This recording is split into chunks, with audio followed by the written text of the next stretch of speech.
இன்றைக்கான mini vlog பார்க்கலாமா? Chicken kurma தான். இது வந்துட்டு தாளிச்ச சாப்பாடு, புலவு சாதம், பரோட்டா, இட்லி எல்லாத்துக்குமே சைடிஷ் ரொம்ப சூப்பராக இருக்கும்.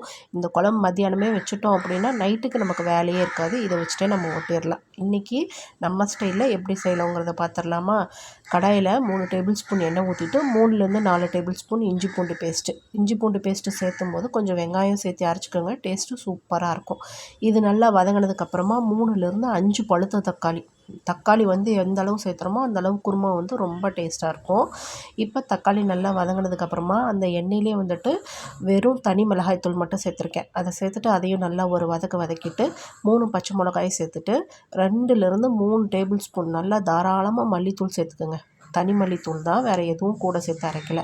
இதெல்லாம் சேர்த்துட்டு மசாலா எந்த அளவு வதங்குதோ அந்த அளவு குருமா வந்து ரொம்ப டேஸ்ட்டு சூப்பராக இருக்கும். அப்படி எண்ணெயிலே நம்ம எல்லாத்தையும் போட்டு வதக்கிட்டே இருக்கோம். இப்போ நம்ம கழுவி வச்சுருக்க சிக்கனு, உருளைக்கிழங்கு, கட்டாயம் உருளைக்கிழங்கு சேர்த்து செய்யுங்க. டேஸ்ட்டு சும்மா சூப்பராக இருக்கும். ஒரு உருளைக்கிழங்கை தொட்டுட்டே நம்ம சாப்பிட்டு எழுந்திரிச்சிடலாம். அந்த அளவு இந்த குருமா அவ்வளோ டேஸ்ட்டாக இருக்கும். எல்லாம் சேர்த்து நல்லா கலந்து விட்டதுக்கப்புறமா ஒரு 1/4 கப்பு தயிர், புளிப்பாக இருந்தாலும் சரி, புளிப்பு இல்லாத தயிராக இருந்தாலும் சரி, நம்மக்கிட்ட எது இருக்கோ அதை சேர்த்துட்டு அதையும் நல்லா ஒரு கிளறிட்டு ரொம்ப அதிகம் தண்ணி சேர்க்க வேண்டாம்.